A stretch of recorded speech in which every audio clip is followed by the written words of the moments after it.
We picked up this 1965 Mustang Fastback at the RM Sotheby's auction back in Auburn, Indiana last year. Normally we don't buy project cars at auction, but this thing ended up selling quite inexpensively, and this was a roller when we got it, so there has no engine and no transmission.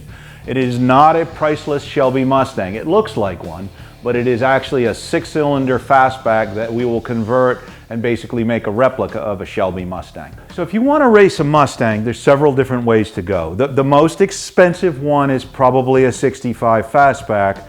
Any shell, even in rotten condition, is going to cost you 10 or 15,000 bucks. This one we paid just under 20,000 for, but it's already been painted. Now this is not a Concours quality paint job, but it's plenty good enough for vintage racing. And it also came with a lot of Shelby type equipment. Some of it we'll use, some of it we won't. Why not just race a real Shelby? Because that's expensive. A real Shelby Mustang, even in very poor condition with the wrong engine or a ton of rust, it's still at least a $100,000 proposition. But if you build that into a race car, you're looking at something that's probably worth $150,000 to $175,000. If you use a fake Shelby going in, it's not worth as much money. We think we can build this car for well under $50,000.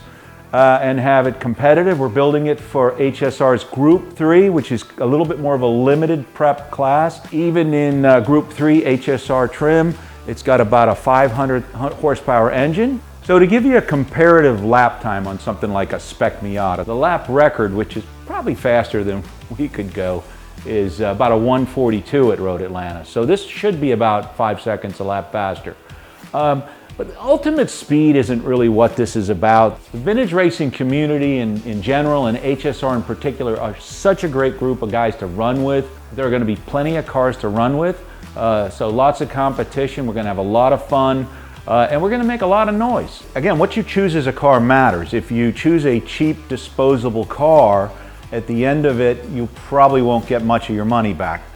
This car, assuming we don't crash it, is probably worth considerably more than what we're going to have into it. And while racing certainly isn't all about the money, it's nice to not just pour your money into a hole when you're building a race car. So as I mentioned, we bought this car as a roller.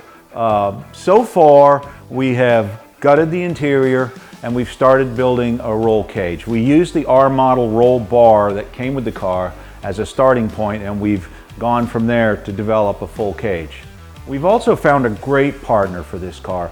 Cobra Automotive up in Wallingford, Connecticut is the king for building these early Mustangs, and they have been giving us some great tips, and they are the source for all the new and used parts that we're going to need for this build. In fact, as soon as we bought the car, we had it shipped directly to Cobra Automotive, and we went up there and we had Kurt teach us a lot about what we needed to do. We also went through his 6 warehouses and dug up a lot of the parts we were going to need. So obviously any build takes parts, and we have been collecting and collecting parts. We started by buying a used race motor from Cobra Automotive.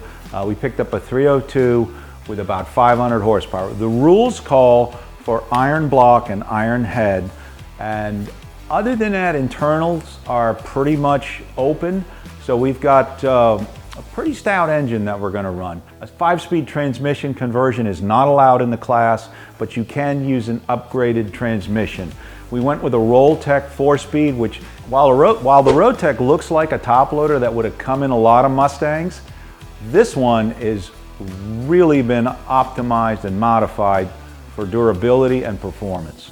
So while we have a lot of the parts and we've been collecting, our next step is going to be to take this car down to Blastmasters, and they're going to blast out the interior and prime it for us. If you like this sort of stuff and want to follow along, subscribe to our channel or go to the Grassroots Motorsports website. Support brands that support Grassroots Motorsports. Get your chemical solutions from CRC Industries. Visit crcindustries.com to learn more.